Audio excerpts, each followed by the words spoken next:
We welcome you to episode 32 of Battin and Chattin here on the Eastern Observer. Alongside Denis Tuohy, I'm Brandon Natale. Now, before we get started, please hit that subscribe button on the button on you.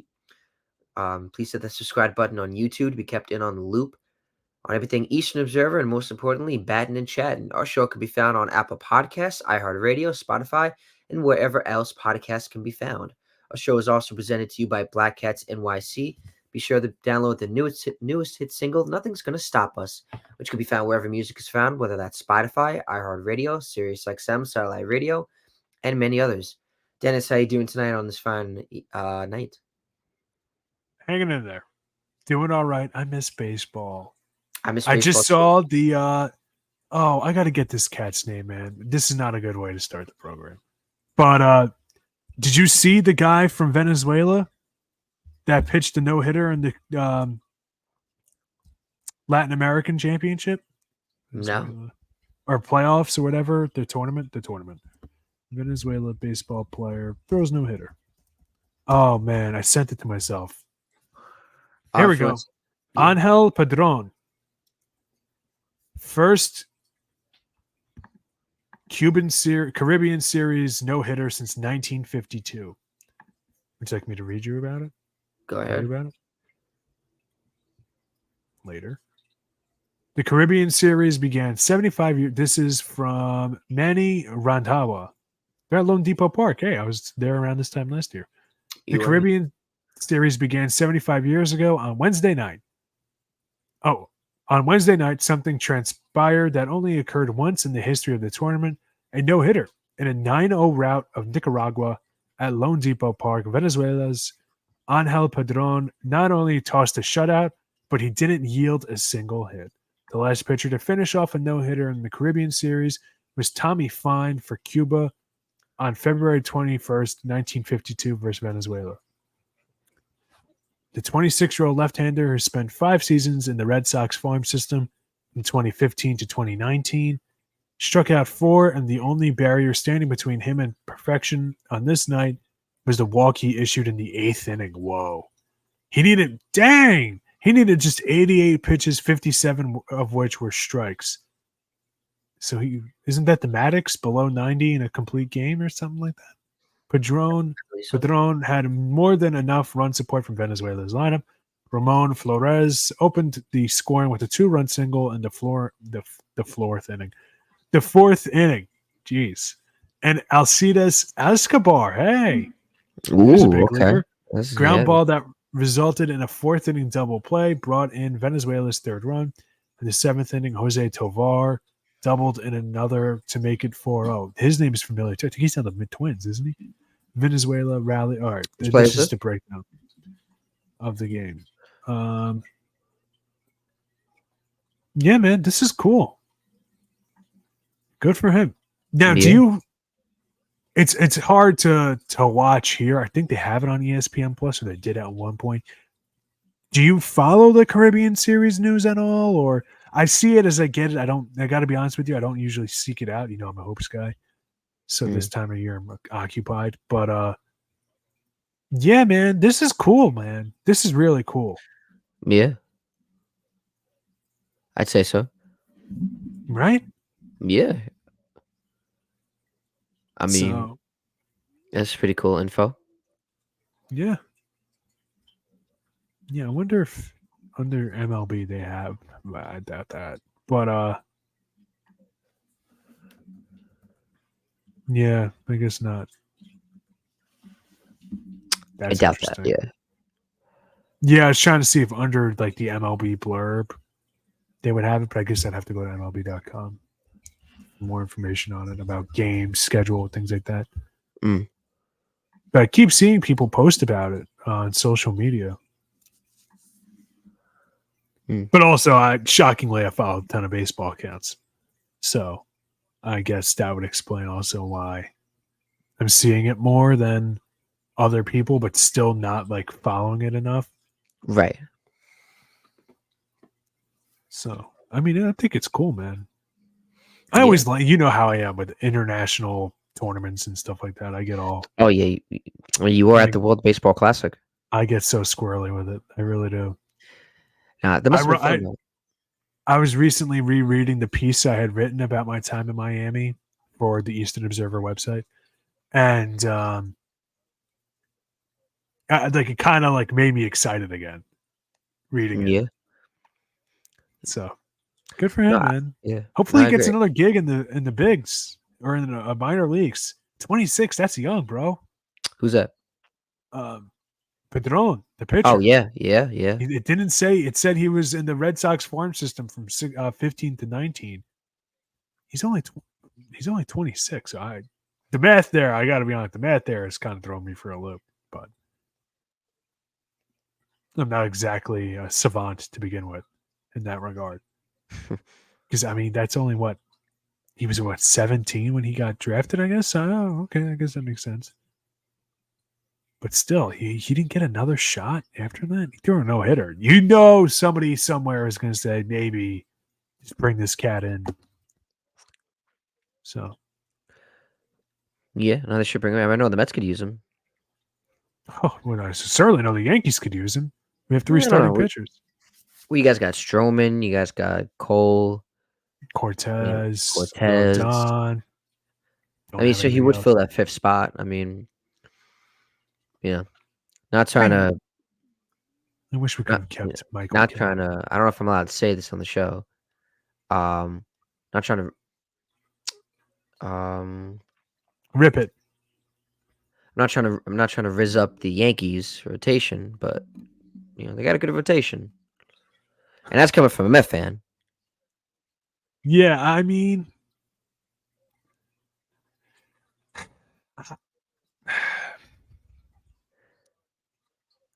the problem is, what could they have done? Like people are saying, "Oh, Corbin Burns," but they wanted Spencer Jones. I'm not. I can't give up the farm for two rentals and Juan Soto and Corbin Burns, bro. I can't. Right. It's got to be reasonable.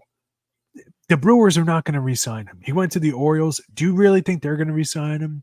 New ownership group, new owner syndrome. I get all that, but realistically, he's going to go to free agency anyway. Why Yeah. That. not? You have a better chance, and you get to keep the piece. It's like I just said, I'm a hoops guy, so it's like the Carmelo Anthony thing. Him Mm, going to the Knicks was the dumbest thing he ever did as a professional basketball player. Dumbest thing he ever did. He should have waited. Instead of forcing his way out, he should have had a little bit of patience and played out 3 months. mm. All the depth the Knicks had that made them a lucrative spot, they spent to get him. So it's the same thing with the Yankees. Yes, we have Juan Soto, but we gave up Michael King. Yeah. You can't keep Right. doing that. I remember with the Melo trade. I remember they traded Raymond Felton and Steve, Bellin, Bellinari. Danilo Gallinari, Gallinari. No, Gallinari. Is he still in the league? Did he retire? he's an alley cat, man. He always shows up. I don't know if he's probably on a team somewhere, maybe on like a 10-day contract. He's somewhere all the time, man. I think the last time I checked, he was on the Celtics, but I Okay. don't know if that was from this year or they cut him at some point. I have Mm, no idea. okay. I think they might have Okay. cut him. But it's could the Yankees have used him? Maybe, but at the same time, is it worth giving up pieces of the farm? And that's the thing, I feel like the Mets have done a good job of building up the farm system. Where I mean, if they could make a trade, they could. I don't know why I mean, I don't know why David Stearns didn't have a say in trying to get Corbin Burns over here due to his connection with the Brewers. That's interesting. I think the same thing for you guys applies to the Yankees. I think given his relationship with first of all, I don't think it's a good relationship with Corbin Burns. That's one. Two, um, if they did have a good relationship in free agency, you're more likely to get him. Mm, He's not going to resign. He'd kind of be crazy not to go to free agency and see if he can get more. right.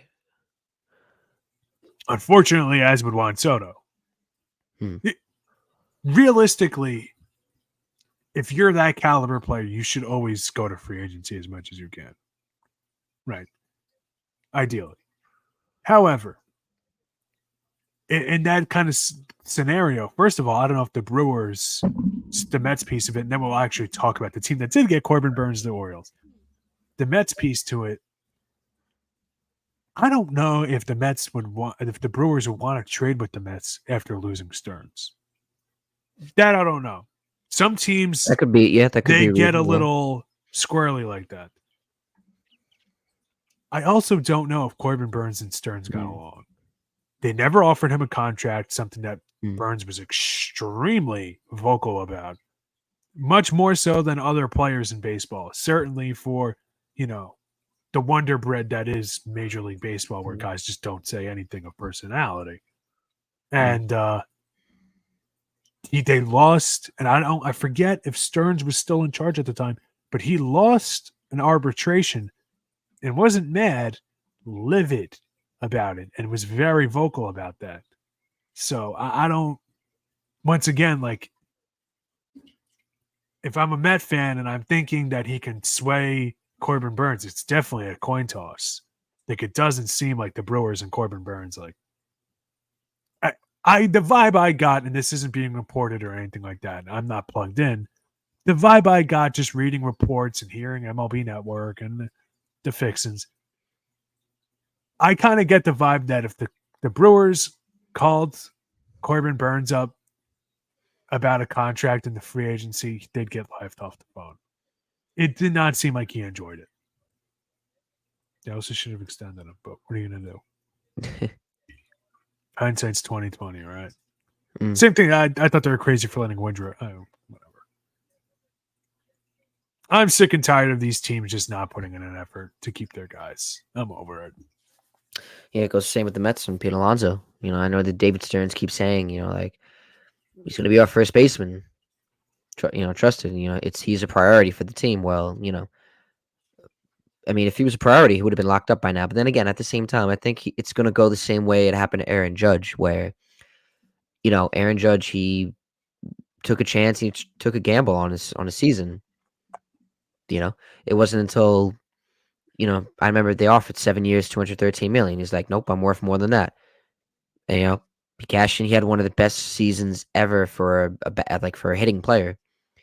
And it worked off. So I think maybe that's what Pete's trying to do. He's trying to gamble the season and try to get more. He's probably trying to get more than what he thinks he's worth. And so we'll see. I don't know how it's going to go. If that's going to be the case, then it's likely he might get traded at the deadline, which I don't want to see. But, I don't think Pete understands that's might how it's going to go, because I don't think the Mets are going to want to. I don't think they're going to like the idea of you waiting all season and then you just walk without them getting nothing. It's like what happened to the Islanders with Tavares. Tavares said, no, I'm going to stay with the team and all that. Then nope, he went back to his hometown in Toronto, which, hey, good for him. But hey, kind of screwed over the franchise a little bit. Wasn't right. But you know what I'm trying to say, Dennis? Well, if you want to talk about hockey, you want to talk about screwing over a fan base. I'm a Devils fan, and we lost Ilya Kovalchuk because he wanted to go play in Russia after we paid Ilya Kovalchuk incorrectly, got fined for it, lost draft picks, and lost Zach Parise because the money we were going to give to him, we gave to Ilya Kovalchuk, who went to Russia. And then when he came back to the NHL, played for the team that beat us in the finals. So screw you, Ilya Kovalchuk. If you're listening to this, screw you. Could you imagine being a 12-year-old kid? You're just getting into this league. You're just getting into this team. The team just made the finals. You're stoked. League goes into lockout. One of your favorite players goes to another team, goes to the Wild, and Zach Parise. And your second favorite player, Kovalchuk, they re-sign, and then he says, you know what? Actually, I'm not going to show up. After you have to give up draft picks because of tampering or whatever, because of the lockout. Oh, wow, that's crazy. Yeah, 12-year-old Dennis, not happy. Not happy. Wait, was Zach Parise, was he an Islander? Yeah, you guys just traded him. I'm sorry. You guys didn't re-sign him. He just got picked up by the Avalanche. He just played his first game for the Avalanche Monday night. It's crazy. I remember that player. I know the Islanders had a good game tonight, so it's got up for them. All right, but anyways, back to baseball. So, but yeah, no, poor you with your. Yeah, that derailed us. But either way, but you know, hockey contracts always make me shiver a little bit because of that nonsense with Ilya Kovalchuk. Yeah, any sports business, whether it's baseball or it's hockey, as you alluded to. It's unfortunately the games nowadays in the sports world, it became more of a business. It's either, and I get it. Hey, get paid. Get your money's worth. Get what you're worth. But it's stuff at the same time. Some franchises, it's gonna do what they think is best for the team, or some might be cheap, aka John Fisher, and not gonna want to sign you back if I'm correct. And The so thing, oh, continue. and it just but it's just interesting, I mean, because especially with football, everything, if you're not paying me, then what's the point of me playing? That's kind of how it is. It's different when that's why I feel like college sometimes is more big because it's like basically young students, like young athletes who like are playing for, um, who they're not playing. Well, I was gonna say they weren't playing for money. Now they are in a way, but I feel like they kind of more have a passion because they're not getting the lucrative type money. I mean? Like, and when I mean young, I mean these are young college athletes who, like I said, they might not Yeah, be getting paid the now top it's dollar that they are in the NFL, or now it's a any other. circus. But now with the NLI deals, they sort of have a way, which hey, good for them, hey. But I don't know. That's just my Yeah, thoughts on that. What are you gonna say? even when they're like a fourth or fifth string on their team, and you're just trying to do a local radio interview, and you have to pay $600. Stop. And I Well, hope you he's you doing went there. well. I didn't Hope have to he's. go there. You went there. I didn't I say was. any Uh, names, schools, positions. Just I hope he's doing well. He's no, I hope he's no. I hope he's a doing nice well too. guy, Yeah. Oh but yeah. I hope he's doing well though too. Yeah. he's aging. Right. But anyways, Just saying, man. I know. No, I know. Trust me. No, I'm right there. I'm right there. I'm right there with you. Trust Oh, me. I No, know, no, I know. But listen, like I no. I'm pro player, but and I don't like how the teams and the leagues, the commissioners, everybody always say it's a business, and the second the players say it's a business, they get told to F off. And it's hard for the regular fans to understand that because for the regular fans, we would kill to still be playing and whatnot because we're not good enough to do it. Mm, And it sucks because the people you live vicariously through make decisions you wouldn't. But that's the problem when you live vicariously through something. So it's like I totally get guys going for the money they can get. mm. As a fan, was I pissed off that we didn't sign Judge for a Atlanta Braves contract? Which once again, I understand the gentlemen's establishments in Atlanta have a reputation. They must have some blackmail on their players. Good golly, Miss Molly. How are those guys are getting away with those contracts is beyond me. I mean, they're signing for a freaking what's big down there? A freaking Bojangles gift card. It's unreal. It's unbelievable. What the heck It's is like they're getting away Bojangles? with murder. And everybody's like, the Dodgers, the Dodgers, the Dodgers. Like, bro, kid won rookie of the year. They signed him for like $10. What? Like, but when a $10. player says, I'm going to hold down, everybody's, oh, this guy's a diva. This guy's. So I get it. And listen, I get Corbin Burns and Josh Donaldson in the past and other players who went to arbitration and lost, just outright saying, like, you know what? Screw you. Like I get it. Because the whole point of arbitration is I have to argue that you're wrong. You're not worth this amount of money. You can't meet in the middle. One side's right, one side's wrong. Yeah, I was gonna And it's say. a broken system. But that's what it is. And it's not fair. It's not fair to the players. But I guess you could say a lot is not fair with baseball and how they treat their players. But they have a strong union, and that's what they got to argue for. Yeah. It is what it is. But listen, man, like I said, the teams in the leagues always say it's a business, and the second the players do something about it, they don't like it. Yeah. So I No, hope that's Burns crazy. and Alonso and even Soto get all the money that they desire. And if they want to take less to stay in New York or in Baltimore, or if things in Milwaukee do get smoothed over and he wants to go back at some point, whatever the case may be, I hope you figure it out. I hope whatever your happiness is, Mm. mutually, you guys can find that happiness. However, I don't like how some teams actively don't spend money. That I haven't. Mm. You know I've said it on every episode. It's like the free space on the Battin and Chattin bingo. That I get sick of it. Like the teams like the Marlins that blew up 2 World Series teams in '97 and '03. Yeah. Teams like the A's. That's like a literal laughing stock that we'll get to in a bit because they're in the news.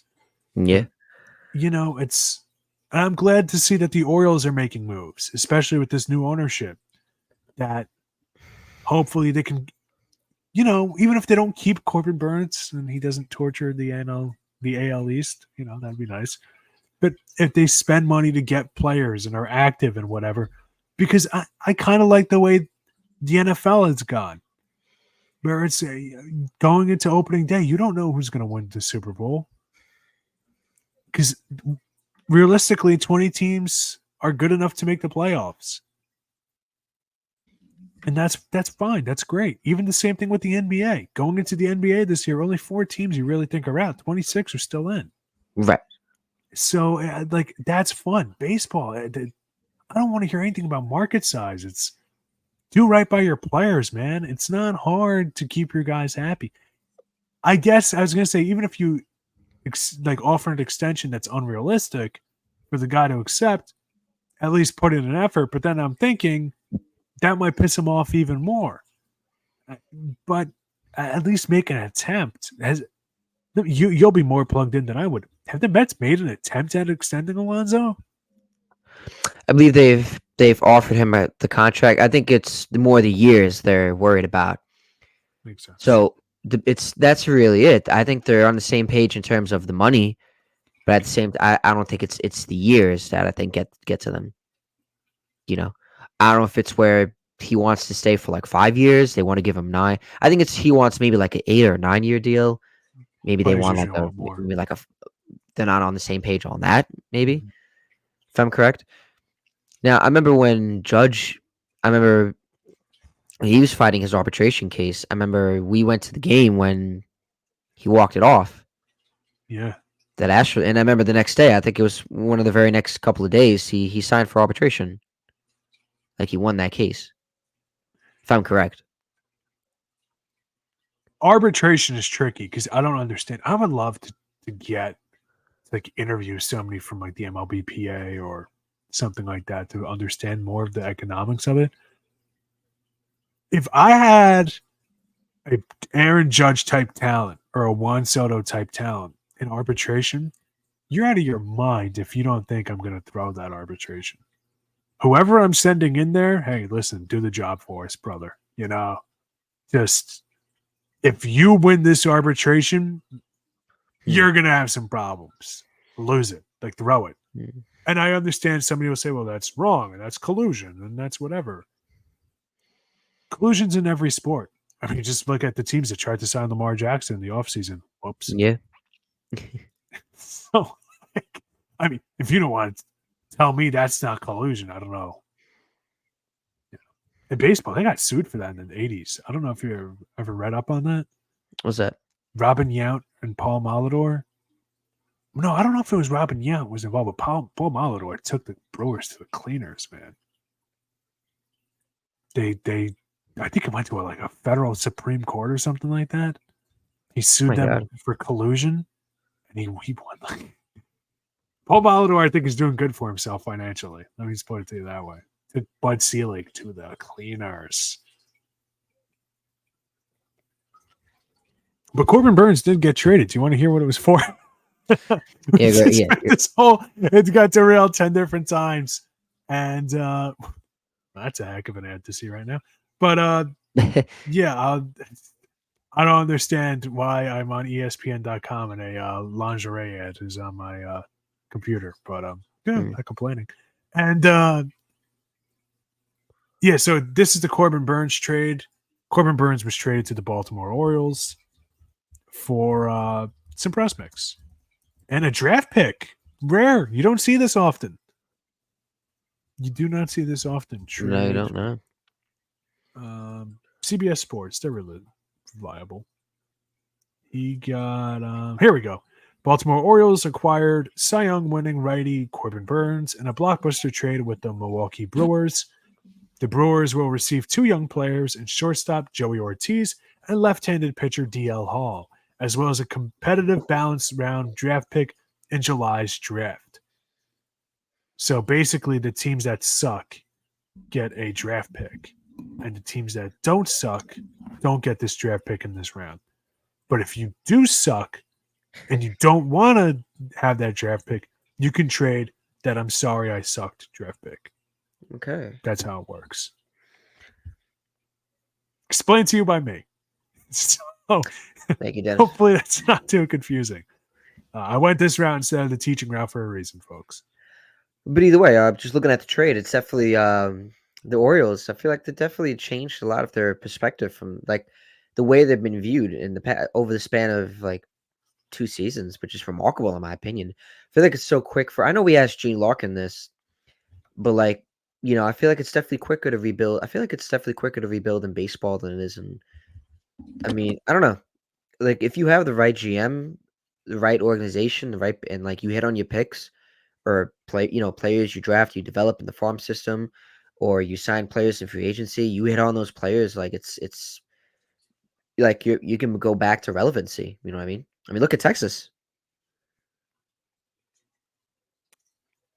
I think it takes a perfect storm for it Which to I be what I just quick. alluded to. Yeah. I think you're right, and I think that it's unrealistic for teams to be thinking of that kind of. Um,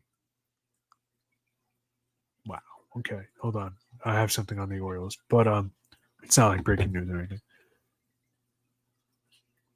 The issue with what you're saying is that you're absolutely right. But like many things in economics or politics or society, whatever you want to say, in theory, you're absolutely right. In execution, it's very rarely going to happen. Mm. Ideally, the way teams are supposed to be ran is, I guess,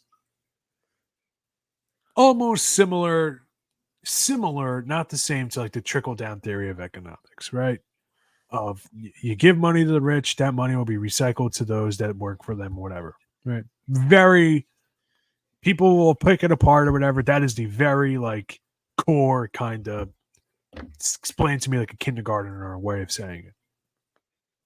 The problem is teams that go over the luxury tax in baseball, that money gets recirculated back to the teams that don't. Fine. The teams that don't spend it. The A's don't spend it. The Guardians don't spend it. I was just talking to this about the Guardians with a coworker earlier today. Teams don't spend it. However, when you have a team like the Padres that struggle for a while, at one point the Dodgers and other teams or whatever that struggle for a while, they can save that money up. And the teams, as you alluded to, that do that, rebuild a lot quicker than the teams that don't, the A's. Right. Or the Marlins, whoever you want to throw in there. So the Rangers, combining the fact that basically all these owners are billionaires and they're bad that they got the draft picks, they put them together. The same way that an NBA team does, the same way that NHL teams do, the same way that NFL teams do. NFL, the thing that's different from that is your team is made up of 3 separate teams: offense, defense, special teams. So it's hard to balance and juggle that. So that's why it takes a while. Well, if you don't have a quarterback, you know what I mean? Baseball, it's easier to do it because if you're like the Rangers and you have guys that are almost big league ready, Evan Carter, Jonah Heim, guys like that, you can call them up early because you're buying veterans to stopgap. This is what the Yankees have done forever. This is the Yankees playbook to a T. In the 90s, we have Bernie Williams. We drafted this Derek Jeter kid. We drafted this Jorge Posada kid. We drafted this Andy Pettitte kid. All those guys, except from Jeter, were late round picks. I'm not sure about Bernie, but Jorge and Andy were very late round picks. but we're still bringing in David Cohn. We're still bringing in Jimmy Key. We're still bringing in Paul O'Neill. So that's the way, that model that the Yankees did is the same model that the Rangers did. And it's the model that historically, dating back 100 years, just about always works in baseball. The problem is owners that look at it like a business and have no real passion, no understanding of the fans, don't get that. And when they don't get that, they don't spend the money. They don't make the calamity for the success. And that's the problem. But so that's why I'm glad to see that the Orioles made a big move like this. Now we have another team sitting down at the table with the Yankees, the Red Sox, the Dodgers, now the Mets, now the Padres. In the past probably wouldn't have been there. And other teams that are the quote-unquote big market teams. The Cardinals are a small market, smallest market in the league. People don't like to say that. They are. And always spend a lot of money. The Cubs. And it kind of spreads the wealth.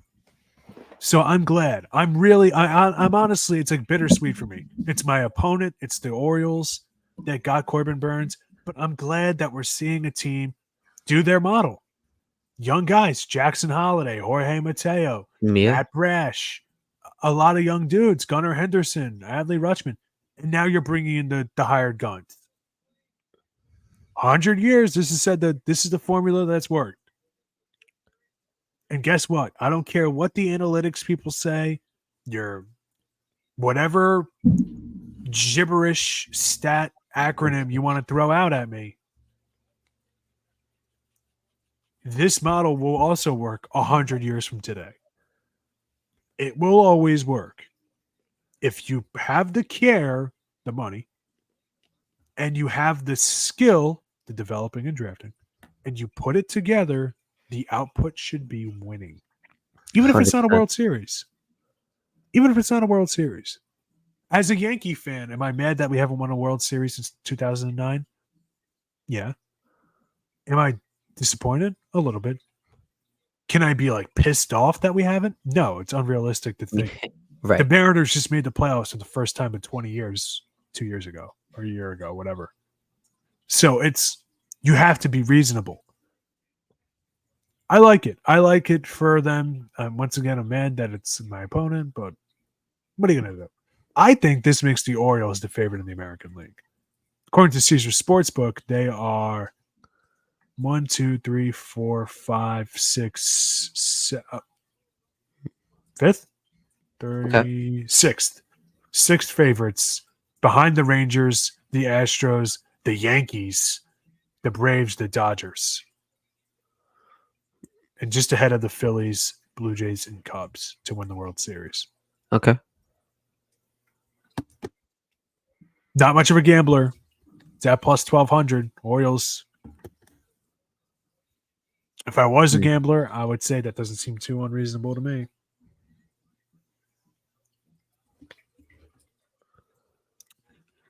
They got a lot of dude. Their freaking team is stacked. They are stacked. What happened though in the first round with Texas? Like, did they were just inexperienced and not,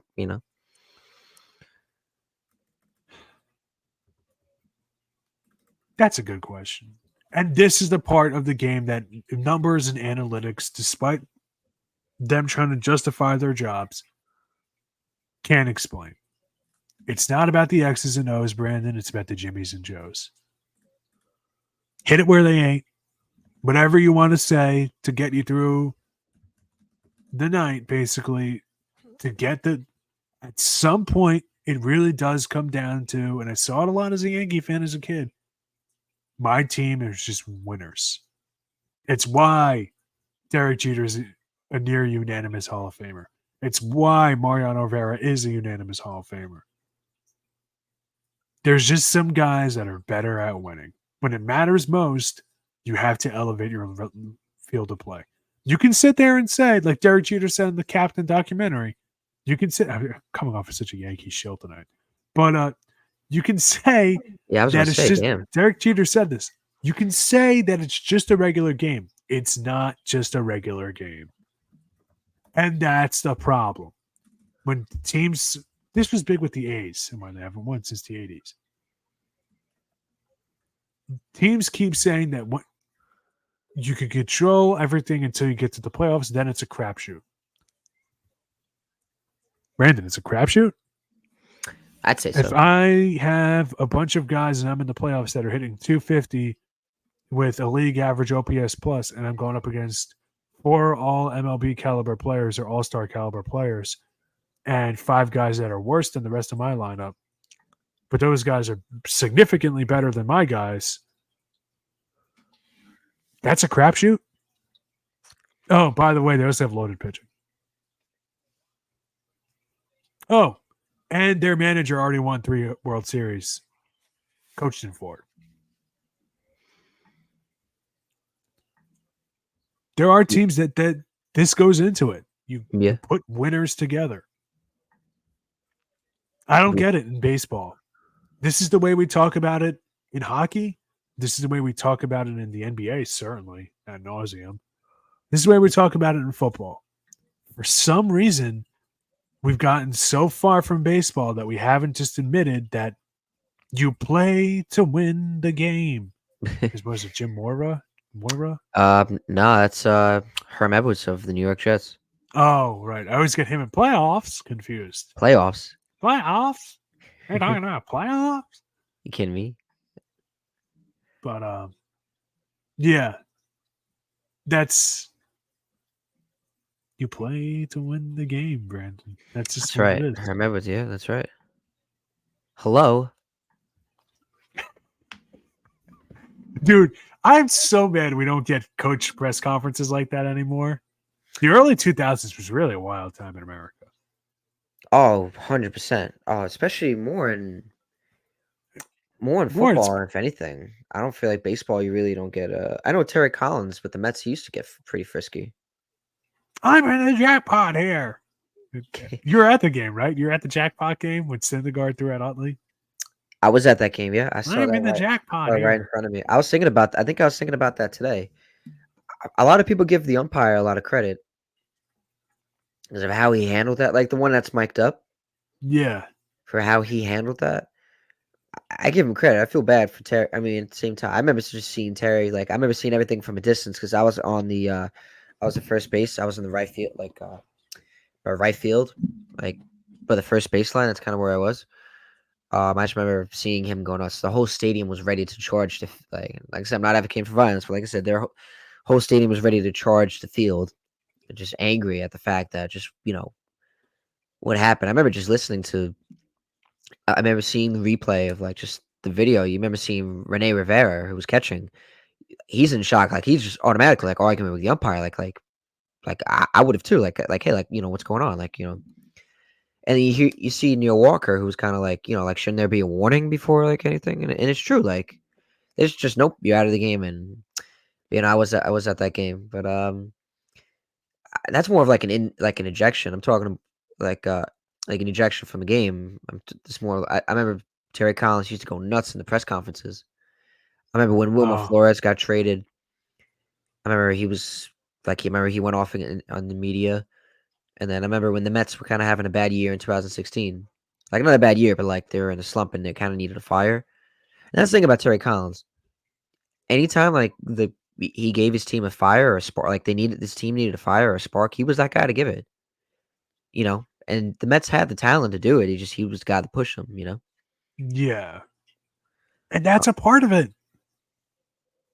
Like the Rangers at times, it's not like they catwalked their way to the World Series. No. They had a historically bad bullpen.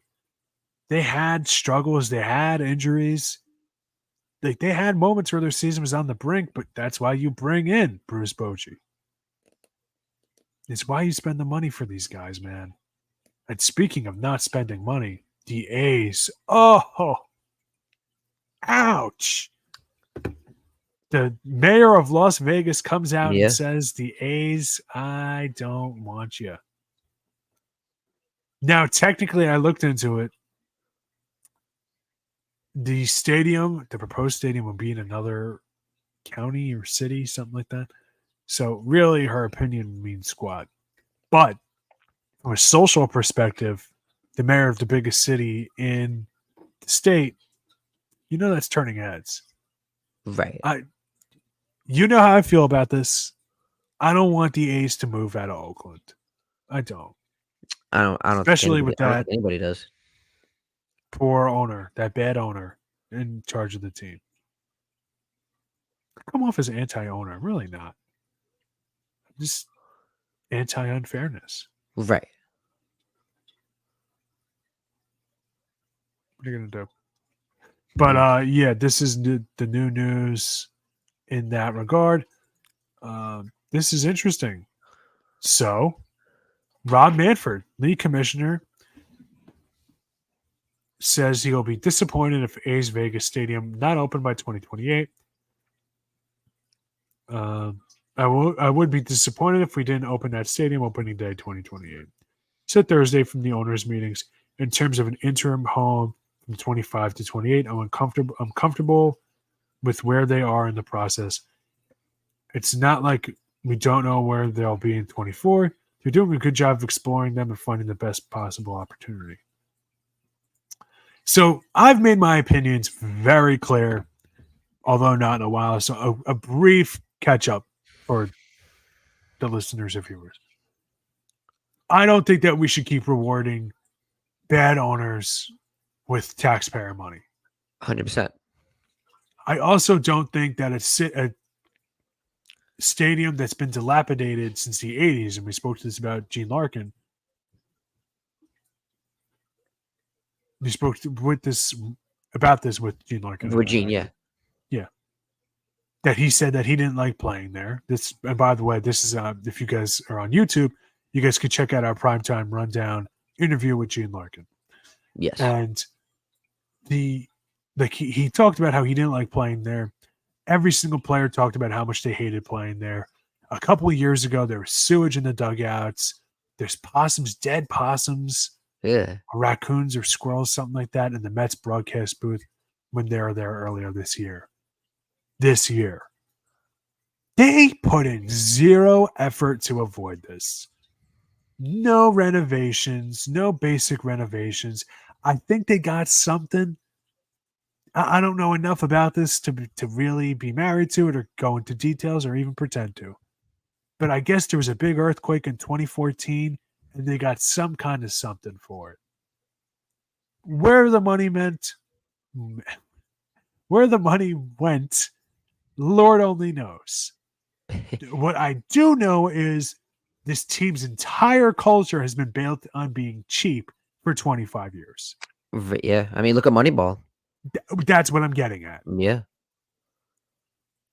And I guess you can sit there and say it's a small market team, even though that's like saying that the New York Rangers are a big market team, but the Islanders aren't. Actually, it's even worse than saying that because San Fran and Oakland are closer than the Islanders Stadium and the Rangers. Right. So it's even worse than that. And I think that it's unfair that the Giants blocked the A's from going to San Jose after the A's gave the location of Oracle Park to the Giants. They conceded that. I'm at this point. I'm this was confused. back then. We're going to San Jose. This is back in the 90s. This goes back far, man. The Giants had financial issues and they're trying to get a new stadium going or whatever. Eventually, they go to Candlestick. When they're making Oracle Park where they are now, the A's, technically their territory was that. I don't know how they cut up. This is your spot. This is our spot for rights, TV rights and deals and relocation space, things like that, renovation space. That I have no idea about. But supposedly, from what I read, the Giants and A's came to an agreement where the A's gave up the Giants' land, basically. Said, yeah, you can build here. You have you're okay by us. And supposedly, when the A's went to go to San Jose at some point in the mid 2000s or late 2000s or something like that, I think this was when Reggie Jackson was trying to buy the team, but I forget. The Giants blocked it. So there's a lot of villains on a lot of sides here. Like the A's at some point, the Fisher family did try to keep the team in that region. So it's not as cut and dry. And of course, we saw this. This is a big hockey episode, but you and I saw this with the Islanders. Local politicians got involved, right? And stuff gets awry. But it's.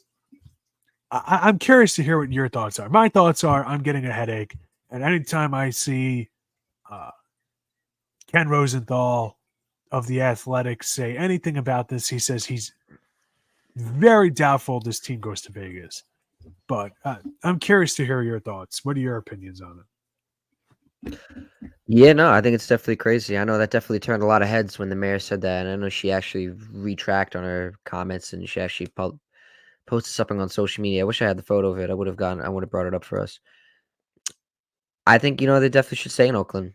Obviously, they have a lot of history there, and I mean, I don't know how they I get it. I'd never seen ownership so cheap where they can't just do renovations to the stadium. Maybe like do what the Mets and the Yankees did, where the Yankees played at Shea Stadium for a couple years, and then go back to to Yankee Stadium until it was fully done. You know, I don't know why they just don't. I don't know why the A's haven't maybe worked something out with the Giants when they could have something like that. Um, it sucks. It's tough. I can't imagine. Oakland is a dying sports town. They lost the Raiders. Golden State's not even really there. Like they're the Warriors. They're somewhere else technically. You know what I Yeah, mean? they're Like in Francisco. right. And just just hearing the news. Obviously that they didn't go to San Jose back then. It's tough. I feel for the fans because they don't deserve this. Like I said, it's a lot of history in Oakland. So it's literally, I think they said it's literally the third or fourth oldest ballpark That around. doesn't surprise me. Yeah, Obviously, Wrigley and Fenway are old as dirt, but that doesn't surprise me. I think it was probably opened in like the 50s or 60s, I'd right. imagine. Oakland Coliseum. It's crazy. And I know the Jets played there too. Old fashioned Jet games. Oh, well, yeah, like the And Raiders. I The remember when I Raiders was played there. just a few years ago. If you were watching, this is always funny. If you're watching a Raiders game, there'd be a baseball diamond on the field. Yeah. Because that's why I want to say the Jet games played on there because the Jets have a lot of history playing the Raiders at that ballpark, at the ballpark, at the Yeah, Coliseum. Um, you're not wrong. yeah. But that's just my thoughts on it. I feel for the fans and it sucks. I mean, Vegas. I I think her concern was that it was going to cause a lot of congestion around the strip, which they don't want. But then you said it's not even going to be around the strip, the Vegas strip. Yeah, I heard something, but like technically, the Vegas Strip is not in where you would think it is. Like, listen, man, I don't want to get into the weeds of geography. I don't think I'd have to, but it seems like the actual geography of the way things are laid out is important to it. Um, yeah, it's confusing. And another thing, this is to me the big reason. If I was an owner, I'd be hesitant. A cheap owner in a tourist town, that's not going to end well. You're not going to draw a crowd. If you did you see we went over this weeks ago, but we've been doing this for 32 weeks. Wow, time flies. But we were talking about like the estimated projection of attendance at some point. You want to talk about pie in the sky? I could go to nightclubs, I could go to casinos, I could go to concerts, I could go to this, that, the other. The entire city is built on being a tourist trap. I'm gonna want to go to a baseball game for a team who doesn't have any star players, doesn't have a draw. Why? Brandon, I forgot. Let me hear it. It's also Las Vegas in the summertime. What are they thinking? You get what I'm saying, right? Yeah, I do. I do. It doesn't check any box. The Raiders, a national team, right? There's Raider fans everywhere. Just spitballing. What teams do you think would be more popular than the Raiders in the NFL nationally? Not too many. Their fans, the reputation was that they traveled decently well. One of the worst attending teams since they moved to Vegas. Now the Golden Knights, that was their own thing. It came up. I think also maturity for some players. I don't want some 19, 20-year-old kid coming up and having to be, babysat in freaking Las Vegas. Yeah, no, I agree. It's a different world there. Hookers aren't legal in New York. Let's just rip the Band-Aid off. A lot of stuff is different in Las Vegas than it is out here. Gambling. Let me underpay my players, which baseball is known to do, and certainly this owner, in a city where gambling's not legal, Brandon. It's not just encouraged, it's literally shoved down your throat everywhere you go. Yeah. Somebody had to be the adult in the room and say, I understand you owners like going there for perhaps some extracurriculars or whatever you like doing in Vegas. So people said, Vegas, yeah, sure, that will work. Somebody should have been the adult in the room for the owners and said, this is a stupid idea. This is not going to end well. This formula is very bad. The Super Bowl is in Vegas. I feel like that was like an NFL dream for a long time. The fact that it's in Vegas, you know what I mean? Well, I'm shocked that like the Simpsons, the Days Without Accident. I can't believe we're this close to the Super Bowl without some kind of a problem. Aside from the bad practice field and something about a fire alarm going off in the 49ers hotel or whatever. Right. But you know what I mean by problems. Like that guy I forget who his name was from the Falcons. What was it, 95, 97? When they went to the Super Bowl and got like creamed. The guy got arrested. He got caught with professionals before the Super Bowl. What year is this? The year the Falcons went to the Super Bowl in the 90s. Oh, the 1998 to 99, yeah. The 98 and 99 season. The Jets should have been in it, but oh well, they suck. Yeah. I forgot the name of the player, but he was like a veteran on the team and was like telling everybody that like, hey, let's be focused, let's be ready. And then he's the one that gets caught with. I don't know if it was just an affair or, like I said, if it was a professional. But what a bucket of bolts.